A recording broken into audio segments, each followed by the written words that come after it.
क्या आपको पता है कि आप डायबिटीज टाइप 2 को रिवर्स कर सकते हैं और वो भी बिना मेडिसिन के, सिर्फ घर के खाने से? हाँ, आप अपनी डायबिटीज टाइप 2 को रिवर्स कर सकते हैं, उसको मैनेज कर सकते हैं और उसके कॉम्प्लिकेशंस को प्रिवेंट कर सकते हैं सिर्फ घर के खाने से। कैसे? मैं बताती हूँ। हे फ्रेंड्स, मैं हूँ डाइटिशियन श्रद्धा और I am diabetes reversal expert. In this video I am going to tell you how you can manage prevent diabetes type 2 and to some extent you can reverse. तो चलिए ज़्यादा टाइम ना waste करते हुए अपना video start करते हैं। Number 1 point is your diet. Diet plays important role in managing your diabetes. Diet में सबसे पहले आता है होल फूड। होल फूड्स मतलब जिसमें प्रोसेसिंग नहीं हुई हो, जो पैकेज नहीं किया गया हो, जो रॉ फॉर्म में, जैसे फ्रूट्स हैं, वेजिटेबल्स हैं, मिलेट्स हैं, सीरियल्स हैं, ग्रेन्स हैं, लेग्यूम्स हैं, लेंटिल्स हैं। होल ग्रेन्स में फाइबर और न्यूट्रिएंट्स बहुत ज़्यादा पाया जाता है, जो कि आपकी शुगर को स्टेबलाइज करने में हेल्प करता है। होल फूड्स जो होते हैं उसमें एडिटिव्स और प्रिजर्वेटिव्स नहीं होते हैं, तो वो हमारी हेल्थ के लिए ज़्यादा अच्छे होते हैं in comparison to processed food, जिसमें हम प्रिजर्वेटिव्स होते हैं, जिसमें एडिटिव्स होते हैं और कुछ ऐसी चीज़ें भी होती हैं जो हमारी हेल्थ के लिए नहीं अच्छी होती। विटामिन्स, मिनरल्स और एंटीऑक्सीडेंट्स की जो मात्रा होती है वो होल फूड्स में ज़्यादा होती है in compare to processed foods. Processed foods में उसके प्रोसेसिंग के दौरान मिनरल्स और विटामिन्स डिलीट हो जाता है। और सबसे इम्पॉर्टेंट बात डायबिटीज़ के लिए, होल फूड्स का जीआई ग्लाइसेमिक इंडेक्स बहुत कम होता है। लो ग्लाइसेमिक इंडेक्स वाले फूड डायबिटिक्स आराम से खा सकते हैं।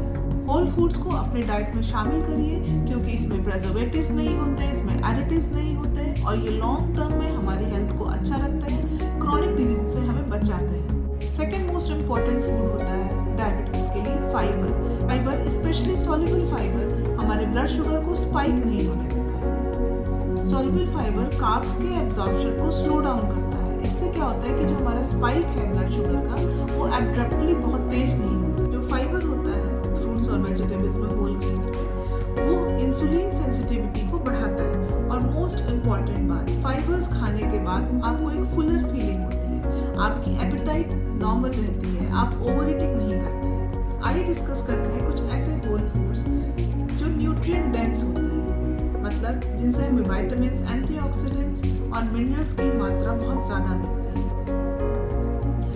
पहला है फ्रूट्स एंड वेजिटेबल्स। उसमें एप्पल्स एंड बेरीज है, ब्रोकली है, कैरेट्स है, लीफी ग्रीन्स है। होल ग्रेन्स जैसे quinoa, brown rice, oats, barley. Legumes जैसे lentils, chickpeas, beans.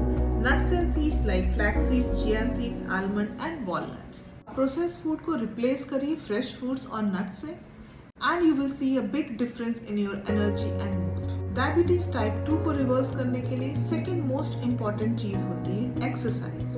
Physical activity बहुत इम्पॉर्टेंट होती है अगर हमें डायबिटीज को प्रिवेंट करना है या उसको रिवर्स करना है। कितनी एक्सरसाइज करनी चाहिए? For an adult person 45 minutes to 1 hour exercise important होती है। अगर आप बिगिनर हैं, आप अभी स्टार्ट कर रहे हैं एक्सरसाइज, तो आप वॉकिंग से स्टार्ट कर सकते हैं। अब आप कहेंगे कि वॉकिंग की जगह नहीं है, मैं पार्क में नहीं जा सकता, तो आप अपने घर के चारों तरफ चक्कर लगाइए। कुछ भी नहीं हो पा रहा है तो आप सीढ़ियों को ऊपर नीचे करिए। सीढ़ियों को ऊपर नीचे करने से ही आपकी काफ़ी कैलोरी बर्न होगी, आपकी बॉडी का मूवमेंट होगा, आपकी काफ मसल की एक्सरसाइज होगी। फिजिकल एक्टिविटी जैसे जॉगिंग, वॉकिंग, रनिंग, स्विमिंग, कोई भी स्पोर्ट्स एक्टिविटी जैसे बैडमिंटन, वॉलीबॉल, स्केटिंग, ये सारी चीज़ें आप ज्वाइन कर सकते हैं। बच्चों के लिए कराटे, टाइक्वांडो। लेडीज के लिए सबसे अच्छा होता है योगा और जुम्बा। एक्सरसाइज के साथ साथ आपको स्ट्रेंथ ट्रेनिंग की भी ज़रूरत होती है, क्योंकि डायबिटीज़ में फाइनली क्या होता है कि आपके जो मसल्स हैं उनका लॉस होता है। तो मसल को रीगेन करने के लिए, मसल को रिकवर करने के लिए आपको स्ट्रेंथ ट्रेनिंग की ज़रूरत पड़ती है। स्ट्रेंथ ट्रेनिंग आप 3 से 5 दिन हफ्ते में कर सकते हैं, करीब 45 मिनट्स के लिए। अगर आप बहुत फास्ट एक्सरसाइज नहीं कर सकते हैं, आप 55 प्लस हैं, तो आप स्लो योगा कर सकते हैं। स्लो योगा करने के अपने फ़ायदे होते हैं। इससे क्या होता है कि आपको जॉइंट्स पे ज़्यादा जोर नहीं पड़ता है, आप कंसिस्टेंट रह पाते हैं, क्योंकि आपको थोड़ा थोड़ा रोज़ करना है, लेकिन करना है। ये मान के चलिए कि फिजिकल एक्टिविटी बहुत इंपॉर्टेंट है, तो उसको तो आपको अपनी रूटीन में शामिल करना ही होगा। हाफ एन आवर से स्टार्ट करिए, उसको 1 आवर तक लेके जाइए। नंबर 3 इम्पॉर्टेंट फैक्टर है आपके डायबिटीज़ रिवर्सल और मैनेजमेंट के लिए स्ट्रेस बहुत बड़ा फैक्टर हो गया है आजकल, क्योंकि आजकल छोटे छोटे बच्चों को भी स्ट्रेस होता है। छोटे छोटे बच्चों को उनके स्कूल के होमवर्क का स्ट्रेस है, और अडल्ट्स को अपने जॉब का स्ट्रेस है, अपनी वर्क प्लेस का स्ट्रेस है, कुछ लोग को स्पाउस से स्ट्रेस, रिलेशनशिप का स्ट्रेस है, बॉस का स्ट्रेस है। तो स्ट्रेस सभी के पास है, लेकिन द बेस्ट पार्ट है कि आप स्ट्रेस मैनेज कर सकते हैं। स्ट्रेस मैनेज करने की कुछ टेक्निक्स होती हैं, जैसे मेडिटेशन है, ब्रीदिंग एक्सरसाइजेस है, जर्नलिंग है, ग्रैटिट्यूड है। सबसे इम्पॉर्टेंट इसमें जर्नलिंग होता है, क्योंकि जर्नलिंग के लिए आपको ज़्यादा टाइम नहीं लगता। आप सोने से पहले आप एक डायरी मेंटेन करिए, उसमें जर्नलिंग करिए कि आपका दिन आज क्या क्या हुआ, आपका क्या क्या अच्छा हुआ आपके दिन में आज।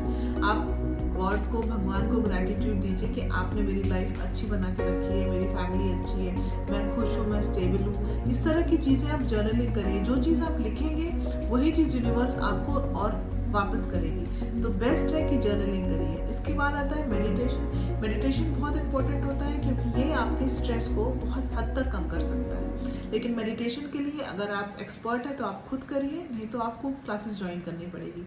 आजकल तो टेक्नोलॉजी का ज़माना है, आप ऑनलाइन क्लासेस भी अटेंड कर सकते हैं। तो स्ट्रेस मैनेजमेंट के लिए मेडिटेशन में बहुत अच्छी टेक्निक होती है। अब थर्ड है हमारा ब्रीदिंग एक्सरसाइजेस। आप योगा क्लासेस जब ज्वाइन करेंगे तो आपको ब्रीदिंग एक्सरसाइज सिखाई जाती है। बहुत ही सिंपल एक्सरसाइज होती है ब्रीदिंग की, जैसे अनुलोम विलोम हुआ, भ्रामरी हुई।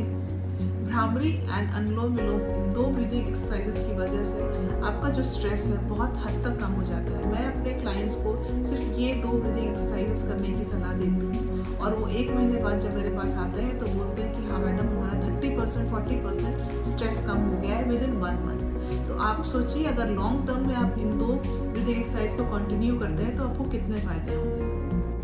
स्ट्रेस को मैनेज करने के लिए आप मेडिटेशन, जर्नलिंग या ब्रीदिंग एक्सरसाइजेस को फॉलो करिए। अपने माइंड को इन्वॉल्व रखिए, लर्निंग प्रोसेस में रहिए, कुछ ना कुछ नया हमेशा सीखने की कोशिश करिए। इससे आपका माइंड एक्टिव रहेगा।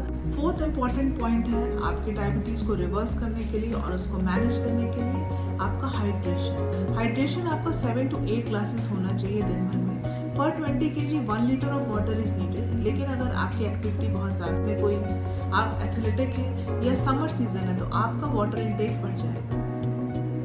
सबसे इम्पॉर्टेंट पार्ट स्लीप बहुत ही इम्पॉर्टेंट होती है डायबिटीज़ टाइप 2 को मैनेज करने के लिए। प्रॉपर डीप स्लीप आपके शुगर लेवल को मैनेज कर लेती है, लेकिन जैसे ही आपकी स्लीप डिस्टर्ब होती है आपका शुगर लेवल फ्लक्चुएट करने लगता है। कॉर्टिसोल एक टाइप का हार्मोन होता है, उसका सिक्रीशन होता है जब आपकी स्लीप प्रॉपर नहीं होती है, और वो आपके ब्लड शुगर को डिस्टर्ब करता है, क्योंकि इंसुलिन रेजिस्टेंस क्रिएट कर देता है। जब इंसुलिन रेजिस्टेंस आपके बॉडी में हो जाएगा तो आपका कार्ब्स है वो प्रॉपरली एक्ट नहीं हो पाएगा इंसुलिन से, और फिर वो बॉडी में ब्लड शुगर को बढ़ाएगा।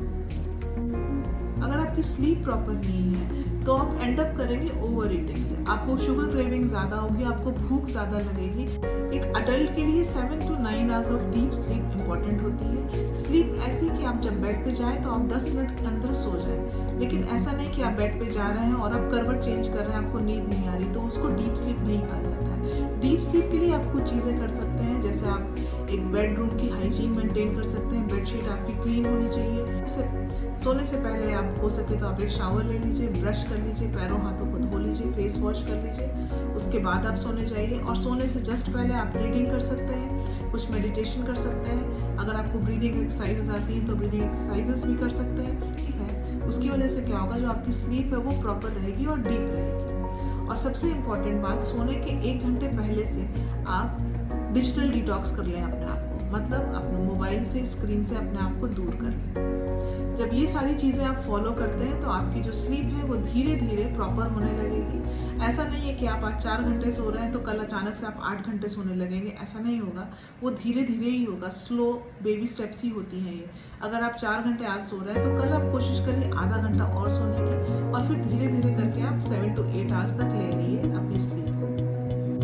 आपको ये नहीं देखना है कि आपने 1 महीने में अपनी सारी लाइफस्टाइल चेंज करके आप परफेक्ट हो गए। आपको ये देखना है कि आपको धीरे धीरे थोड़ी थोड़ी स्टेप्स लेनी है। आप एक साथ अपना स्लीप नहीं चेंज कर सकते, आप एक साथ ही अपना हाइड्रेशन लेवल नहीं ठीक कर सकते, आप थोड़ा थोड़ा रोज कर सकते हैं। तो ये कंसिस्टेंसी ही इम्पोर्टेंट होती है। 1% अपने आप को आपको चेंज करना है और एक बेटर फ्यूचर की तरफ लेकर के जाना है। जब आपको सारी चीज़ें पता है कि आप डाइट में चेंजेस ला सकते हैं,